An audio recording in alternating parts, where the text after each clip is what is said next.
CGL previous year के प्रश्न paper 3 के 2016 में पूछे गए थे और पूरी सीरीज हम लोग यहाँ पे कर रहे हैं। आपको मालूम है इसके पहले कई सारी वीडियोस हमने बनाई है, तो लगभग 500 से यहाँ पे मेरा टारगेट है कि 2000 प्रश्न करवाऊंगा। लगभग 500 प्रश्न तो मैंने अभी करवा दिए हैं, ठीक है। तो ये सीरीज को आप जरूर लाइक शेयर करिए अपने फ्रेंड के साथ और टेलीग्राम में जुड़ जाइए जहाँ पे मैं फ्री टेस्ट ले रहा हूँ, ठीक है। तो टेलीग्राम ग्रुप जो है उसके लिंक डिस्क्रिप्शन में डाल दूंगा। स्टार्ट करेंगे आज के सेशन। और यदि आप नोट्स प्राप्त करना चाहते हो इस नंबर पर व्हाट्सअप करके या एनालाइज4 ऐप में भी डाउनलोड कर सकते हैं पेपर 3 के note, test series, video series, सारी चीजें। चलिए पहला प्रश्न क्या है यहाँ पे। पहला प्रश्न है नीचे दी गई प्रकार की अभिक्रिया जो है वो किस प्रकार की है वो आपको बताना है। तो यहाँ पे CH4 मीथेन प्लस क्लोरीन है। सूर्य के प्रकाश में ये लाइट रिएक्शन है, ठीक है। मतलब कुछ रिएक्शन ऐसे होते हैं जो लाइट के प्रेजेंस में होती है, उसको लाइट रिएक्शन कहते हैं। एग्जांपल के तौर पर फोटोसिंथेसिस जैसे प्रकाश संश्लेषण की क्रिया जो है वो लाइट रिएक्शन है, लाइट के प्रेजेंस में वो होती है। ये रिएक्शन किया तो ये आपका क्या हो गया, CH3Cl हुआ प्लस HCl हुआ। तो ये किस प्रकार का रिएक्शन है पूछ रहा है, तो ये हो जाएगा प्रतिस्थापन, जिसको इंग्लिश में कहते हैं डिस्प्लेसमेंट रिएक्शन। डिस्प्लेसमेंट का मतलब कैसे यहाँ पे हुआ, देखिए यहाँ पे यदि हम बात करें तो यहाँ पे मीथेन में से आपका एक हाइड्रोजन यहाँ से हट गया और ये हाइड्रोजन जाके क्लोरीन के साथ जो है मिल गया, जिससे हाइड्रोजन क्लोराइड मतलब हाइड्रोक्लोरिक एसिड बना और यहाँ पे मिथाइल का क्लोराइड बन गया, मतलब यहाँ पे सॉल्ट बन गया, ठीक है। तो ये चीज वहां पे हुई। तो इसमें आप क्या देख रहे हैं कि इसमें से हाइड्रोजन हट गया था जो कि इसमें गया, इसलिए ये एक डिस्प्लेसमेंट रिएक्शन है। चलिए नेक्स्ट सवाल की ओर बढ़ेंगे। ब्लू बेबी सिंड्रोम, ये इसका क्या कारण है। देखिए इसका कारण है कि इसमें जो है नाइट्रेट जो है वो बढ़ जाती है पेयजल में, तो कुछ इस प्रकार की बेबी की हालत हो जाती है, ब्लू चेहरा दिखने लगता है।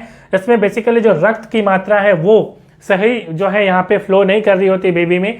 और बेसिकली ये कारण कई सारे कारण होते हैं, कई सारे जैसे आप वाटर पिलाते हैं तो उसमें यदि नाइट्रेट की मात्रा बढ़ जाए, कई सारे ऐसे फूड होते हैं जिसमें नाइट्रेट की मात्रा ज़्यादा होती है, कई बार जल में होती है, तो उससे ही जो है ये ब्लू बेबी सिंड्रोम होती है। तो इसमें पेयजल में नाइट्रेट का उच्च स्तर इसका कारण है। चलिए नेक्स्ट सवाल की ओर बढ़ेंगे। अगला सवाल है भारी पानी में साधारण साबुन काम नहीं कर सकता, इसके पीछे क्या कारण है। देखिए बेसिकली हम बात करें तो पानी में या हार्ड वाटर की हम बात करें तो पानी में साबुन कब काम नहीं करता। बेसिकली आपको मालूम है जब वो हार्ड वाटर होती है तब वो काम नहीं करता। इसके पीछे कारण क्या है, आपने देखा होगा जब आप पानी इस तरह से रखेंगे और उसमें जब साबुन आप कर रहे हैं, हार्ड वाटर है मतलब उसमें नमकीन पानी है, क्षार पानी है, तो उस कंडीशन में क्या होता है, बेसिकली आपका वाइट टाइप का कुछ मटेरियल बनने लगता है, ठीक है। ये क्या होता है, ये इसे कहते हैं प्रिसिपिटेशन, ठीक है। बेसिकली ये प्रिसिपिटेट बन रहा है यहाँ पे, जिसे हम अवक्षेपण कहते हैं, ठीक है। तो यहाँ पे ऑप्शन क्या होगा, तो यहाँ पे सही ऑप्शन यहाँ पे मैं देख लेता हूँ, कैल्शियम और मैग्नीशियम आयन के साथ अवक्षेप की क्रिया होती है, प्रिसिपिटेशन जिसको हम लोग बोलते हैं, अवक्षेप की क्रिया के कारण यहाँ पे ये चीज होती है। तो ऑप्शन ए यहाँ पे सही आंसर है। नेक्स्ट हमारा क्या है, नेक्स्ट प्रश्न है यहाँ पे बहुत ही महत्वपूर्ण प्रश्न है। द्रव्यमान m1 के एक पिंड मतलब कोई मास है जिसका एक ऑब्जेक्ट है जिसका मास है m1, ठीक है। तो यहाँ पे एक ऑब्जेक्ट बना लेते हैं जिसका मास m1 है और दूसरा ऑब्जेक्ट है जिसका मास क्या है, तो जिसका मास m2 है, ठीक है। अब यहाँ पे इसकी वेलोसिटी v1 है, इसकी वेलोसिटी v2 है। अब क्या बोल रहा है, अब बोल रहा है दोनों की जो काइनेटिक एनर्जी है, गतिज ऊर्जा इसको काइनेटिक एनर्जी बोलते हैं, वो दोनों का सेम है। इसका मतलब है काइनेटिक एनर्जी के फॉर्मूला आपको मालूम है कि हाफ mv² होता है, ठीक है। तो इसका यदि हम बात करें तो हाफ मास m1 है और v1 वेलोसिटी है, तो हाफ m1 v1² होगा और इसका क्या होगा, हाफ m2 v2² होगा। ये दोनों क्या बोल रहा है, बराबर बोल रहा है, क्योंकि दोनों की काइनेटिक एनर्जी गतिज ऊर्जा बराबर है। हाफ आप काट दीजिए और यहाँ से यदि आप निकालना चाहें तो m1/m2 क्या निकलेगा, तो ये निकलेगा v2। आप इधर लेके जाएंगे तो v2/v1 का स्क्वायर, ठीक है, ये निकला। अब यहाँ पे क्या पूछा है, यहाँ पे पूछा है कि मोमेंटम के बीच क्या रिलेशन होगा, ठीक है। तो आपको मालूम है कि मोमेंटम की जो फॉर्मूला होती है P1 वो क्या होती है, P1 = होती है m1 v1, ठीक है। तो मैं P1 P2 निकाल रहा हूँ क्योंकि दोनों के बीच का रिलेशन यहाँ पे ही दिया है। तो P1/P2 में कर रहा हूँ, तो P1 का फॉर्मूला हो जाएगा m1 v1, mass into velocity को P बोलते हैं, संवेग बोलते हैं, ठीक है। संवेग का मतलब मोमेंटम, मोमेंटम का मतलब क्या होता है, मास को जब वेलोसिटी से आप मल्टीप्लाई करते हैं तो संवेग निकलता है, जिसे हम P से डिनोट करते हैं, ठीक है। तो ये हो जाएगा m2 v2, इसका मास m2 है, वेलोसिटी v2 है, तो m2 v2 हो जाएगा, ठीक है। ये आया। इसके बाद इसको आप यदि आगे बढ़ाएंगे तो यहाँ पर आपका रिलेशन देखिए किस में दिया है, मास में दिया है। इसका मतलब वेलोसिटी को मास में बदलिए, आप इससे इसको बदल सकते हैं। कैसे बदलेंगे, तो V2/V1 जब आप निकालना चाहेंगे तो ये स्क्वायर इधर जाएगा तो रूट हो जाएगा, ये हो जाएगा m1/m2 अंडर रूट में। ठीक है, अब यहाँ पे हम लोग वही करेंगे, V2/V1 बदलने जा रहे हैं, और यदि आप इसको V1/V2 बोलेंगे तो ये क्या हो जाएगा, अंडर रूट हो जाएगा m2/m1। ठीक है, तो वही हम लोग यहाँ पे V1/V2 है, तो हम इसको करेंगे क्या, मैं यहाँ पे पेन की कलर चेंज कर लेता हूँ, यहाँ पे m1 है और यहाँ m2 है, रहने दीजिए, और यहाँ पे V1/V2 को हम लोग क्या करेंगे, अंडर रूट m2/m1। ठीक है, ये हमने किया।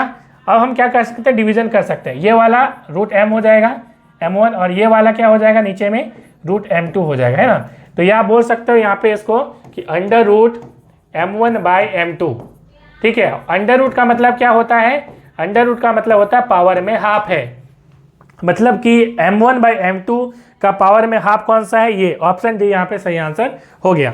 चलिए नेक्स्ट सवाल की ओर बढ़ेंगे। अगला सवाल क्या है, अगला सवाल है कैक्टस के कुछ किस्मों में तने का, ठीक है, कौन सा भाग पानी की उपलब्धता के आधार पर तने के बढ़ने और सिकुड़ने में मदद करता है, तो ये होता है रिब्स। ठीक है, ऑप्शन यहाँ पे ए सही आंसर हो जाएगा। नेक्स्ट है सोडियम क्लोराइड मतलब NaCl, इसकी क्या होती है, जिसे हम साधारण नमक के नाम से, कॉमन सॉल्ट के नाम से भी जानते हैं, जो हम लोग घर में नमक खाते हैं सोडियम क्लोराइड, वो विलियन है, विलियन का मतलब सॉल्यूशन होता है। ठीक है, उसके पीएच जो है वो क्या होती है, उसकी पीएच क्या होती है, तो ये न्यूट्रल होती है। ठीक है, न्यूट्रल का मतलब 7 होती है इसकी वैल्यू। ठीक है, बेसिकली हम लोग बात करें तो यहाँ पे ध्यान रखिएगा, एसिड की जो पीएच वैल्यू होती है वो कितनी होती है, वो होती है लेस देन 7, मतलब 7 से कम होती है। बेस की होती है 7 से ज़्यादा। ठीक है, और न्यूट्रल की क्या होती है, न्यूट्रल की जो होती है वो 7 के इक्वल होती है। ठीक है, ये चीज़ है। चलिए नेक्स्ट सवाल की ओर बढ़ते हैं। अगला सवाल हमारा क्या है, अगला सवाल है कि अधिकतर लाउड स्पीकर के कुछ कैबिनेट के अंदर ड्राइव्स लगे होते हैं, वो क्यों लगता है, तो हानिकारक जो हस्तक्षेप है उसको रोकने के लिए बनती है। ऑप्शन डी यहाँ पे सही आंसर हो जाएगा।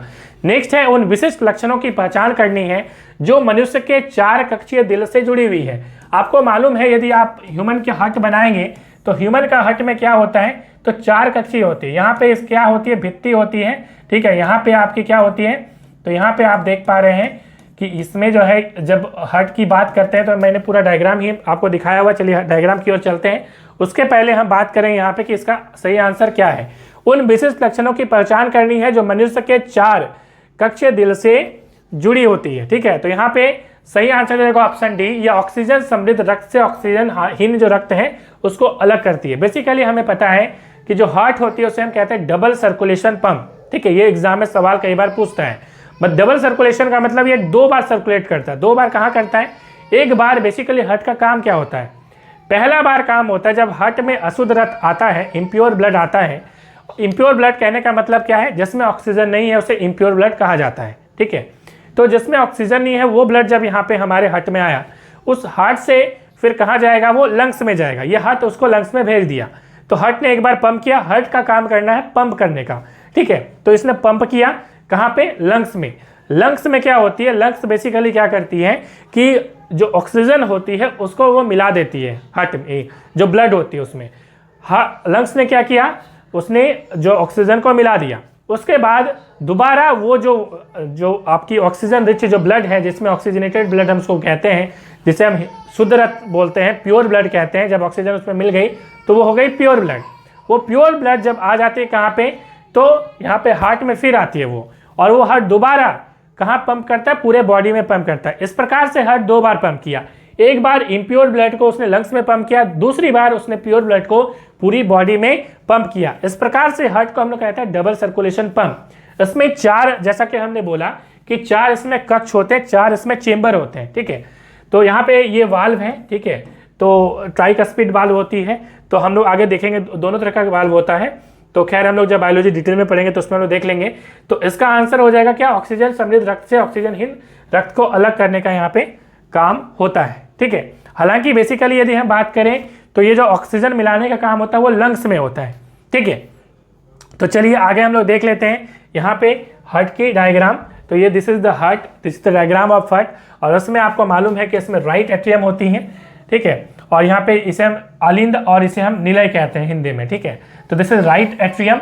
ये लेफ्ट जो है वो राइट लग रही है आपको, राइट वाली लेफ्ट है, मतलब आपको देखना हार्ट इस प्रकार से है, तो हमारा दाहिने साइड इधर है। ठीक है, मगर आप सामने से आप देखेंगे तो आपको ये लेफ्ट दिखेगा, तो दिस इज राइट।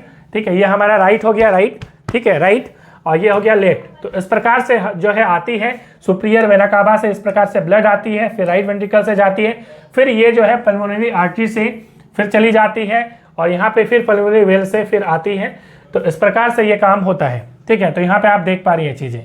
अब जो हम यहाँ पे चर्चा कर रहे थे कि यहाँ पे 4 चेंबर होते हैं, 1 2 3 4, ठीक है। तो वही यहाँ पे सवाल एग्जाम में पूछा था।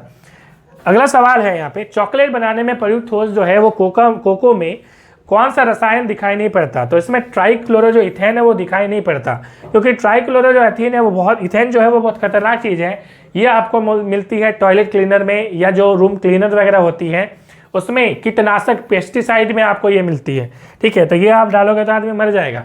तो ये चीज़ है यहाँ पे, समझ रहे हैं। बाकी सारी चीज़ें आपको चॉकलेट में मिलेंगी। अगला सवाल हमारा क्या है? अगला सवाल की ओर चलते हैं, अगले सवाल की ओर। और अगला सवाल है क्रॉसुलेशन, जो अम्ल उपापचय, इसको हिंदी में क्या कहें? क्रॉसुलेशन एसिड मेटाबॉलिज्म, ठीक है। इसके कौन सी प्रक्रिया से संबंधित है? तो बेसिकली इसमें कार्बन जो है वो फिक्सेशन होता है, जिसे हम हिंदी में कहते हैं कार्बन स्थिरीकरण करना। बेसिकली ये क्या होता है? बेसिकली आपको मालूम होना चाहिए कि कुछ प्लांट्स ऐसे होते हैं जिन्हें वाटर की काफ़ी ज़्यादा दरकार होती है। जैसे हम बात करें पाइन एप्पल की, ठीक है, जिसे हम अनानस कहते हैं, वो इस प्रकार की प्लांट होती है जिसे हम कैम प्लांट बोलते हैं, CAM कैम, मतलब इसे क्रॉसुलेशन, A फॉर जिसे हम कहते हैं एसिडिक है, M फॉर मेटाबॉलिज्म, ठीक है। तो ये प्लांट होती है, जैसा कि हमने बोला, जो हमारी अनानस की पौधे हो गई। इसमें होता क्या है? तो इसमें होता कुछ इस प्रकार से है कि इसमें जो प्लांट है हमारा, ठीक है, जो प्लांट हमारा है, इसमें जो इसके पत्ते होते हैं, ठीक है, मैं पत्ता दिखाऊं तो ये जो पत्ते होते हैं आपको मालूम है, इसमें स्टोमाटा होता है। इस प्रकार से स्टोमाटा जो है वो टाइनी पोर्स होते हैं, जिसके कारण जो कार्बन डाइऑक्साइड होती है वो एंटर करती है और ऑक्सीजन रिलीज होती है। साथ ही साथ इसमें जो वाटर होती है वो भी निकलती है। आपको मालूम है कि वाटर इसमें निकलती है। ज़्यादातर वाटर निकलने वाले कुछ प्लांट की हम बात करें तो हमारे झारखंड में बहुत ज़्यादा मिलते हैं। सागवान का पेड़ आपको मालूम होगा, उसके ऊपर में थूक सी जमी होती है ना, तो ये वाटर रिलीज करता है बेसिकली, ठीक है। तो वाटर रिलीज करता है, और वाटर रिलीज करने के पीछे कारण क्या है? कारण ये है कि जैसे मान लीजिए ये प्लांट हो गया और आपको मालूम है कि ये रूट है, ठीक है, और रूट में जो होते हैं वो जाइलम होते हैं। जाइलम क्या है भाई? तो जाइलम का मतलब है this are the vessels. Vessels क्या होते हैं? वेसल्स का मतलब होता है पाइप, ठीक है, पाइप। जैसे पाइप से कैसे पानी जाता है, उसी प्रकार से जब ब्लड किसी, यहाँ पे तो ब्लड नहीं है, यहाँ पे वाटर मिनरल्स है या फूड हम बात करें, तो जब वाटर मिनरल्स हो या फूड जब जा रही होती है वो एक वेसल से जाती है। तो ये वेसल्स आपका रूट में जो होती है, नॉट ओनली मतलब रूट में, ये आपको इधर भी मिलेंगी, बट रूट से ये स्टार्ट होती है। रूट में ये क्या करेगी? वाटर मिनरल्स को ऊपर लेके जाएगी और ऊपर पत्ते तक पहुँचाएगी और प्रत्येक पार्ट में, प्लांट में पहुँचाएगी। और बेसिकली जब ये पहुँचाएगी तो ये हो गया रॉ मटेरियल्स। बेसिकली जाइलम का काम होता है jaw for xylem, jaw for जड़। तो जड़ से ये लेके जा रही है रॉ मटेरियल को, अभी खाना नहीं बना है, कच्चा माल है।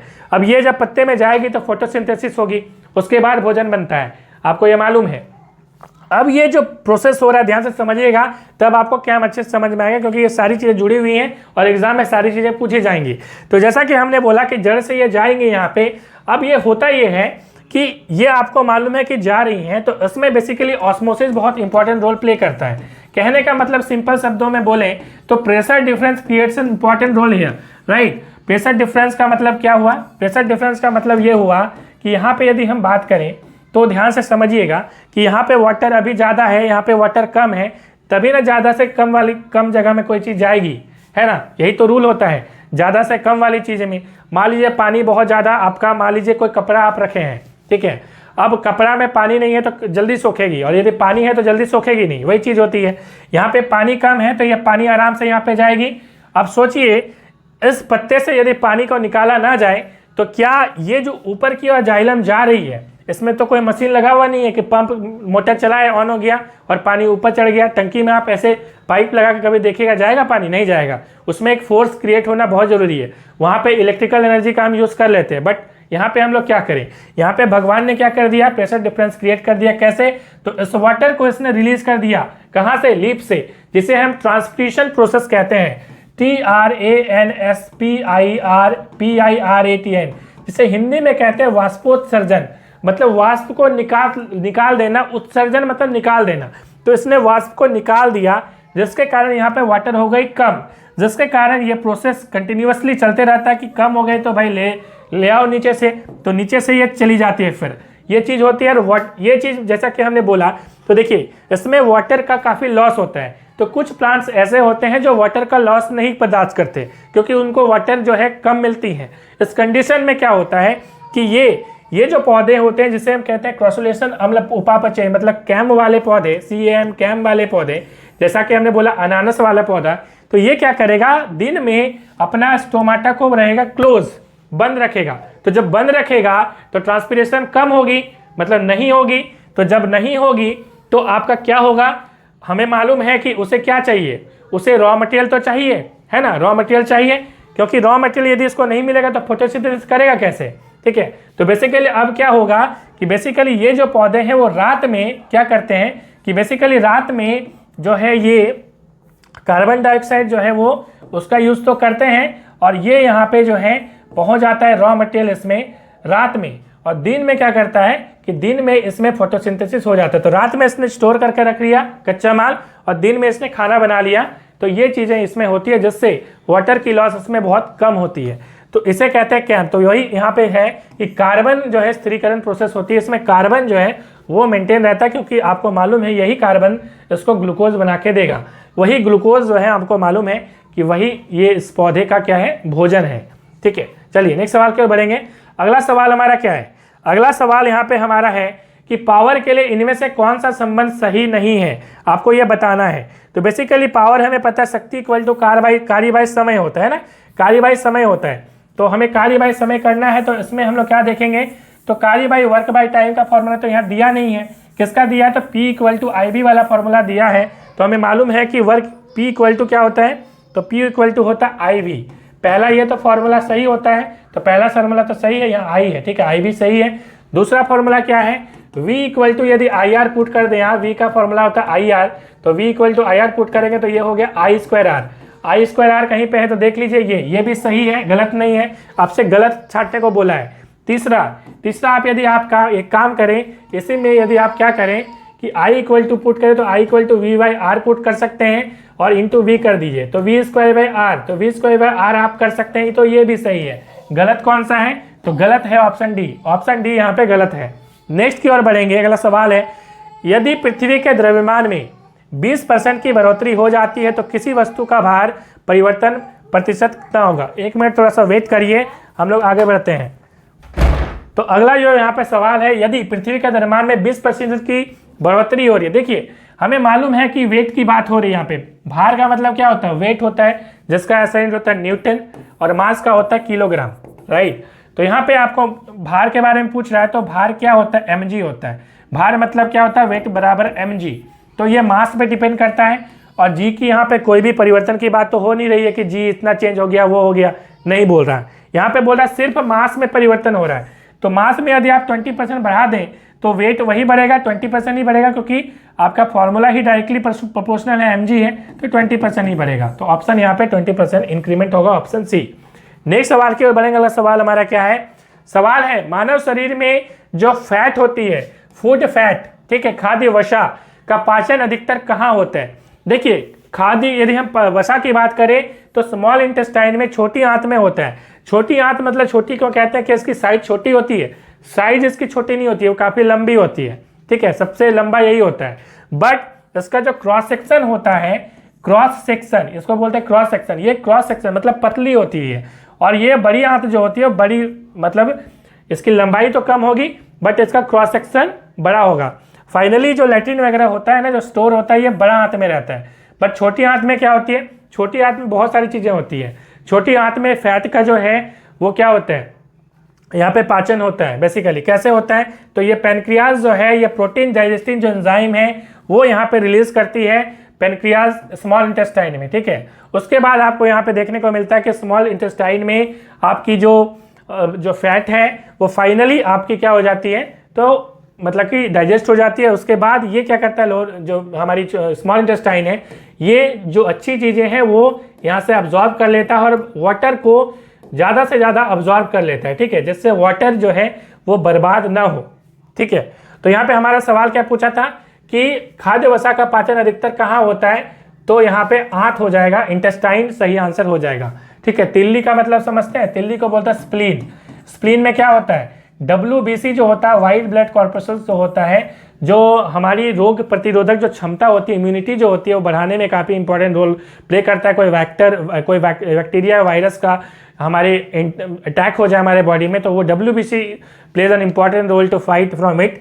ठीक है, तो ये चीज़ होती है। चलिए नेक्स्ट सवाल की ओर बढ़ेंगे। अगला सवाल है, विश्व की सबसे शक्तिशाली टेलीस्कोप अल्मा, उसका जो स्थापना वो कहाँ किया गया था? वो चिली का अटाकामा रेगिस्तान में किया गया था। नेक्स्ट सवाल की ओर बढ़ेंगे। अगला सवाल हमारा क्या है? सवाल है सिरका एसिड में, सिरका एसिड का मतलब क्या होता है? CH3COOH होता है सिरका एसिड।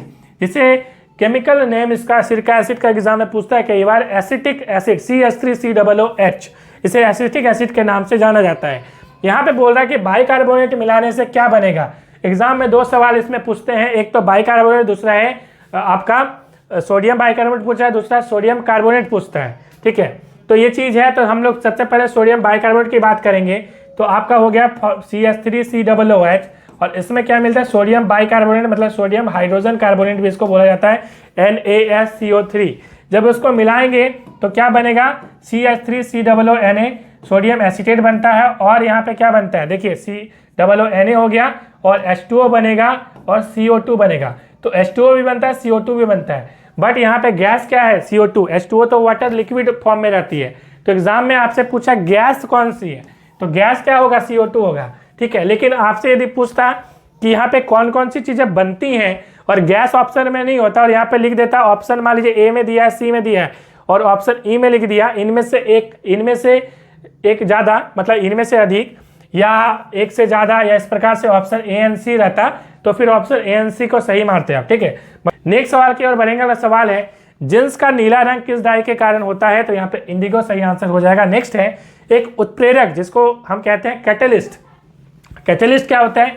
कैटलिस्ट क्या करता है? रिएक्शन को बढ़ाता है, रेट ऑफ रिएक्शन को वो बढ़ा देता है। ठीक है, तो एक कैटलिस्ट रिएक्शन की रेट में किस प्रकार की इंक्रीमेंट करता है, बढ़ाता है। ठीक है, तो यहाँ पे क्या हो जाएगा? बेसिकली वो जो संक्रियण ऊर्जा होती है, एक्टिवेशन जो एनर्जी होता है, वो क्या करता है? उसको घटा देता है। ठीक है, तो यहाँ पे संक्रियण ऊर्जा अवरोध को कम करके, संक्रियण ऊर्जा अवरोध में वृद्धि करके, उत्पाद और अभिकारक के बीच ऊर्जा अंतराल को कम करके, दूसरा टकराने वाले अणु कणिका की क्षितिज ऊर्जा में वृद्धि करके। ठीक है, तो यहाँ पे उत्पाद और अभिकारक के बीच ऊर्जा अंतराल को कम करके, तो यहाँ पे संक्रियण जो ऊर्जा है वो यहाँ पे सही आंसर हो जाएगा ऑप्शन A। बेसिकली क्या होता है? इसको इंग्लिश में कहते हैं एक्टिवेशन एनर्जी। बेसिकली यदि हम एनर्जी और रिएक्शन कोऑर्डिनेट में हम लोग यदि एक ग्राफ बनाए कि एनर्जी के मतलब रिस्पेक्ट में रिएक्शन कितनी तेजी से हो रही है, तो बेसिकली यदि एक्टिवेशन एनर्जी ज़्यादा होती है तो आपकी रेट ऑफ रिएक्शन घट जाती है। तो एक्टिवेशन यदि एनर्जी को आप घटाओगे तो उससे फायदा क्या होगा? Rate of reaction will increase. ठीक है, तो हम लोग वही करते हैं इसमें कि एक्टिवेशन एनर्जी मान लीजिए कि यहाँ पे इतना था, तो ये धीरे धीरे जो है रिएक्शन हो रहा था, बट ये जब एक्टिवेशन एनर्जी को हम लोग घटाते हैं, जिसे हम कैटलिस्ट के माध्यम से करते हैं कि एक्टिवेशन एनर्जी को घटा देते हैं वो। ठीक है, इस प्रकार से जो रेट ऑफ रिएक्शन वो बढ़ जाता है। नेक्स्ट सवाल की ओर बढ़ेंगे। सवाल हमारा क्या है? उपकरण ग्रंथि का क्या कार्य है? इसे हम जो है पैरोटिड ग्लैंड कहते हैं। पैरोटिड ग्लैंड यदि हम बात करें तो सलाइवा ग्लैंड के बारे में आपने जरूर सुना होगा, 2 होता है। और यदि हम जो हम बात कर रहे हैं पैरोटिड ग्लैंड, ये भी 2 होता है, ये आपको यहाँ पे देखने को मिल रहा है। ठीक है, तो ये जो पैरोटिड ग्लैंड है ये क्या करता है? सलाइवा को स्रावित करता है। Option B is the right answer. Next सवाल की ओर बढ़ेंगे। सवाल हमारा क्या है? √676 बोला है सॉल्व करने के लिए। 26 होता है, आपको मालूम है। और यदि हम 3 to 4 की बात करें तो क्या होता है? 18 होता है शायद ना। अब यदि इसको निकाल के देखिए तो क्या हो जाएगा? 1 1 जा 1, और 1 2 हो गया, 2 4 हो गया 1, और यहाँ पे 28 कर देते हैं तो 8 8 64, 8 2 16 6 22, 8 8 64 4 6 हो गया, 8 2 16, और यहाँ पे 6 22 हो जा रहा है। ठीक है, और यहाँ पे 22 ही था। ठीक है, तो इस प्रकार से आप देख पा रहे हैं ये 18 हो जाएगा। ठीक है, 18 हो जाएगा। तो आपका इक्वल टू क्या दिया है? √x इंटू 4, √x और 4 बाहर में।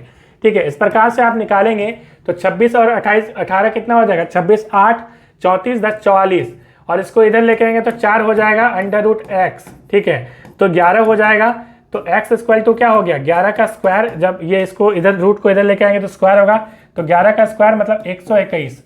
121 कहाँ पे है? ऑप्शन बी सही आंसर है। नेक्स्ट है, एक कक्षा में कुछ निश्चित संख्या के छात्र थे, हर एक छात्र उतने ही रुपयों का योगदान देता है जितने कि उस छात्र में छात्र थे। कुल योगदान यदि इतना है तो कक्षा में कुल कितने छात्र हैं? बहुत सिंपल क्वेश्चन है। देखिए क्या हो रहा है यहाँ पे बोल रहा है कि कुल कुछ निश्चित संख्या में छात्र थे, मान लीजिए x था। अब x छात्र जो है उतना ही रुपया, जितना वो छात्रों की संख्या है उतना ही रुपया दे रहा है, ठीक है। तो उतना ही रुपया दे रहा है। आप सोचिए कि मान लीजिए 5 रुपया एक छात्र दे रहा है, यदि 10 छात्र देगा तो 5 कितना कलेक्शन हुआ यदि आपसे पूछे तो 5 दाम 50 हो गया।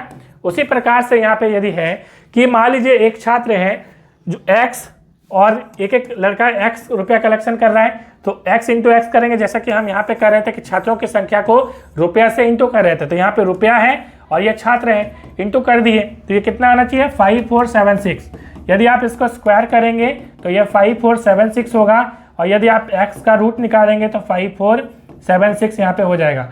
इसका रूट निकाल के देख लीजिए क्या आंसर आता है। मेरे ख्याल से ऑप्शन डी सही आंसर होना चाहिए, ठीक है। तो आप इसको निकाल के देख लीजिए, बहुत सिंपल सा सवाल है, और कमेंट करके बता दीजिएगा कि यही आ रहा है कि नहीं आ रहा है, ठीक है। चलिए नेक्स्ट सवाल की ओर बढ़ेंगे।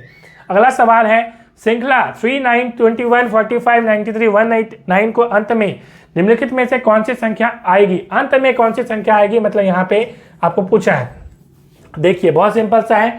यहाँ पे पहला क्या है? 3 इंटू 2 प्लस 3, मतलब 6 प्लस 3 9 हो गया। दूसरा 9 इंटू 2 प्लस 3 कितना हो गया? 21। तीसरा देखते जाइए, 21 इंटू 2 प्लस 3, मतलब इंटू 2 प्लस 3 करते जाना है, 45। उसके बाद 189 इंटू 2, ठीक है। 193 को जो अभी गोली मारी है उतना ही आएगा। हम डायरेक्ट चलते हैं क्वेश्चन पे, आंसर पे। प्लस 3 करिए, ठीक है। कितना आ जाएगा?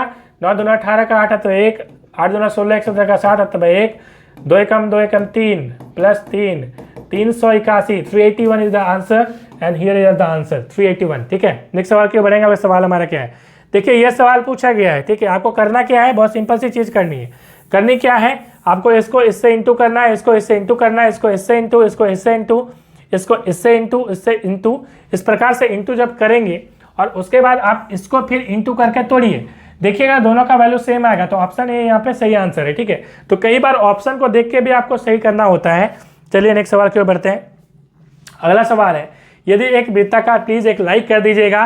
अगला सवाल है, यदि एक वृत्ताकार मैदान का अर्धव्यास 80 मीटर है, वृत्ताकार मैदान है, व्यास 80 मीटर है, ठीक है। तो एक इस प्रकार का है, तो इसका जो व्यास है वो दिया गया है कितना? 80 मीटर, ठीक। अर्धव्यास दिया, सॉरी अर्धव्यास बोला, मतलब कि इसका रेडियस कितना है? तो इसका रेडियस जो है वो 80 मीटर है, ठीक है। बोला है कि वृत्त चाप केंद्र पर 3 कितना बना रहा है? तो 26 डिग्री का बना रहा है, ठीक है। हम तो डायरेक्टली यहाँ पे सेंटर लेते हैं और 126 इसमें बना देते हैं, ठीक है। ये 126 मान लीजिए बन गया। अब क्या बोल रहा है? अब बोल रहा है कि इस भाग पर जो है, इस भाग में क्या कर रहा है? तो प्रति 5 रुपया प्रति वर्ग मीटर की दर से टाइल्स लगवाने का कितना कॉस्ट आएगा? तो हमें एरिया निकालना पड़ेगा। प्रति वर्ग किलोमीटर का मतलब क्या? मीटर स्क्वायर, मतलब एरिया निकालना है। तो इसका एरिया कैसे निकलेगा? आपको मालूम है कि 360 डिग्री में एरिया कितना होता है? पाई आर स्क्वायर होता है कि नहीं? एक वृत्त है उसका total area pi are square होता है। वो कब होता है? जब 360 डिग्री घूमता है, तब 1 डिग्री में कितना होगा? पाई आर स्क्वायर बाय 360, ठीक है। और यदि हम बात करें 126 डिग्री में कितना हो जाएगा? तो 126 डिग्री में हो जाएगा pi are square into 126 degree by 360, होगा कि नहीं होगा? आगे बढ़ेंगे, पाई का वैल्यू पुट करेंगे 22/7, आर की वैल्यू पुट करेंगे 80 into 80, right, and it will be 126 and 360। यहाँ तक आए। अब इसको हम लोग करेंगे सॉल्व। 7 1 7 एंड 5 7 8 56, ठीक है। उसके बाद आगे बढ़ेंगे तो 18 2 36 0 एंड 24 80। अब हम लोग क्या करेंगे? यहाँ पे 22 है और 22 इंटू 4 करेंगे तो कितना आएगा? 88 आएगा, और 88 इंटू 80 हो जाएगा। इसको सॉल्व करेंगे तो 8 8 64, हाथ में 6 है, 8 8 64 और 6 कितना हो जाएगा? 70 हो जाएगा, ठीक है। और यहाँ पे 0, कहीं पे हमने गलती किया, इसको ठीक से देखिए तो आपको चीज़ें समझ में आएंगी। यहाँ पे कितनी लागत, हाँ ठीक ही है, यहाँ पे हमारा लागत पूछा है ना। तो एक काम करिए, इसको पहले इंटू कर लीजिए। 8 8 64, ठीक है, 6 है, 8 8 64 और 6 70 हो गया, और यहाँ पे 0 है। आपसे पूछा है कि 5 रुपया प्रति वर्ग किलो, तो ये तो एरिया निकल गया। यदि कॉस्ट लगाएंगे तो इससे आपको इंटू करना होगा। तो 5 4 20 हो गया और 5 7 35 हो गया। तो 35 200 कहाँ पे? देखिए 35 200 कहीं पे है क्या? यहाँ पे है। तो ऑप्शन डी यहाँ पे सही आंसर हो गया। नेक्स्ट सवाल की ओर बढ़ते हैं। अगला सवाल हमारा क्या है? सवाल है यदि m और n क्या है? पूर्णांक है। पूर्णांक का मतलब क्या है? होल नंबर है, ठीक है। तो यहाँ पे पूछा है कि 120 इतना वैल्यू दिया हुआ है, m पर पावर n इक्वल टू 121, तो इसका वैल्यू क्या होगा ये निकालना है। तो एक काम करिए, m पर पावर n रहने दीजिए और 11 का स्क्वायर लिख सकते हैं इसको। 11 का स्क्वायर 121 होता है। इसका मतलब m का वैल्यू कितना है? 11 है और n का वैल्यू कितना है? 2 है। अब क्या पूछा है? m-1। m-1 का मतलब क्या है? 11-1 और n का वैल्यू कितना है? 2 है और +1 बोला है। तो 11-1 कितना हो गया? 10 हो गया। 10 पे पावर 3 कितना हो जाएगा? 1000 हो जाएगा। 1000 देखिए कहाँ पे है? ऑप्शन डी सही आंसर हो गया। नेक्स्ट सवाल के ऊपर बढ़ेंगे। अगला सवाल है दो संकेंद्रित, ठीक है। तो दो संकेंद्रित का मतलब है इस प्रकार से आपका वृत्त है। अब यहाँ पे वृत्ताकार चक्र, दो संकेंद्रित वृत्ताकार चक्र की आंतरिक और बाह्य परिधियां जो हैं वो कितनी कितनी है? तो एक जो है परिधि बोला है ना, परिधियां जो हैं वो एक तो 264 है, ये अंदर वाला 264 है, बाहर वाला कितना है? बाहर वाला जो है आपका वो है 352 परिधि दिया है, ठीक है। अब चक्र की चौड़ाई क्या है? मतलब ये जो चक्र है इसकी चौड़ाई कितना है ये पूछा है, ठीक है। तो चौड़ाई निकालने के लिए क्या करेंगे? मतलब इसका मतलब यदि हम मान लें कि ये वाला R2 है, ये बाहर वाला R2 है और ये अंदर वाला R1 है, तो R2 माइनस R1 हमें निकालना है। ये पूरा इससे यदि आप इसको माइनस कर दीजिएगा तो ये निकल जाएगा, वही तो चक्र की लंबाई हो जाएगी। तो एक काम करते हैं, पाई दोनों की परिधि जो उसको माइनस कर देते हैं, ठीक है। तो पाई R2 माइनस पाई R1 कर दीजिए। हमें मालूम है कि 2 पाई R क्या होती है? परिधि होती है। 2 पाई R2 माइनस 2 पाई R1, यदि आप इसको माइनस कर देते हैं तो कितना हो जाएगा? 352 माइनस कितना हो जाएगा? 264। इसको आगे सॉल्व करेंगे तो 2 पाई कॉमन हो जाएगा और R2 माइनस R1 हो जाएगा, ठीक है। R2 माइनस R1 स्क्वायर नहीं होगा, R2 माइनस R1, ठीक है। इक्वल टू माइनस करेंगे तो 12 में 4 गया 8 और यहाँ पे 14 में 6 गया 8 और यहाँ पे ये खत्म, तो 88 हो गया। ये 2 यहाँ से काटिए 44 हो जाएगा। उसके बाद पाई की वैल्यू उधर लेके जाइए। R2 माइनस R1 तो हमें निकालना है 44 और यहाँ पे पाई जाएगा उधर, तो 7/22 हो जाएगा, है ना। 22 दूना 44, 7 दूना 14, तो 14 मीटर यहाँ पे क्या हो जाएगा? चक्र की चौड़ाई। आई होप आपको यहाँ तक समझ में आई होगी। नेक्स्ट चलेंगे एनालाइज फॉर ऐप, जरूर डाउनलोड करें, जैसा कि मैंने कहा था सारी आपको वहाँ पे टेस्ट सीरीज वगैरह मिलती हैं। नेक्स्ट है एक वृत्ताकार मैदान में 180 मीटर लंबाई और 120 मीटर चौड़ाई का एक आयताकार टैंक है, ठीक है। इस प्रकार से एक टैंक है मान लीजिए और यहाँ पे 120 मीटर चौड़ा है, 180 है ये और 120 है मान लीजिए, ठीक है। अब क्या बोला? यदि आयताकार टैंक के चारों ओर वृत्ताकार मैदान का क्षेत्रफल, ठीक है। यहाँ पे ये इस प्रकार से वृत्ताकार मैदान है, ठीक है। मान के चलिए वृत्ताकार मैदान है। अब यहाँ पे बोला कि उसका जो क्षेत्रफल है वृत्ताकार मैदान का, ध्यान से, आयताकार टैंक के चारों ओर वृत्ताकार, यहाँ मतलब ये जो वृत्त वाला है ये सब एरिया जो है ये वृत्ताकार जो पथ है इसका जो एरिया है वो कितना है? 40,000 इतना है, ठीक है। अब क्या बोला? मैदान की परिधि कितना होगी ये आपको निकालना है। तो हम एक काम करते हैं, इसका एरिया पहले निकाल लेते हैं, ठीक है, तब टोटल एरिया निकल जाएगा। तो इसका एरिया यदि आप निकालेंगे तो क्या हो जाएगा? तो 180 गुना 120 हो जाएगा, है ना, लंबाई इंटू चौड़ाई। तो ये कितना हो जाएगा? 18 दूना 36 का 14 3 और 18 3 21, ठीक है, 00, तो इतना हो गया। और प्लस यदि 40 से जा कर दें तो ये पूरे का निकल जाएगा, है ना। यहाँ से करेंगे तो 40 × 60 61,600, है ना, ये पूरे का निकल गया। अब यहाँ पे क्या बोला? मैदान की परिधि निकालिए। तो ये एरिया है, एरिया का वैल्यू क्या होता है? पाई R² होता है। तो यहाँ से हम लोग सॉल्व करने की कोशिश करते हैं। अब यहाँ पे क्या हो जाएगा? पाई R² की वैल्यू क्या हो जाएगी? ये हो जाएगी 61,600 बाई R², मतलब पाई नीचे आएगा 22/7, ठीक है। इसको आप सॉल्व करिए तो आपका क्या हो जाएगा? 11 दूना 22 या उसके बाद 11 × 5 = 55, 6 11 × 6 = 66, 00, ठीक है। यहाँ से सॉल्व करेगा तो 2800। उसके बाद R² की हम बात करेंगे तो यहाँ पे आप यदि निकालना चाहेंगे तो कैसे निकालेंगे? तो इसको 7 इंटू आप कर सकते हैं, 7 इंटू, हम इसको तोड़ रहे हैं तो 7 × 400 कर सकते हैं ना इसको, ठीक है। इस प्रकार से यदि R निकालेंगे तो रूट करेंगे तो एक साथ दोनों में से कॉमन हो जाएगा, मतलब 7 हो गया और 400 का कितना हो जाएगा? 20 हो जाएगा।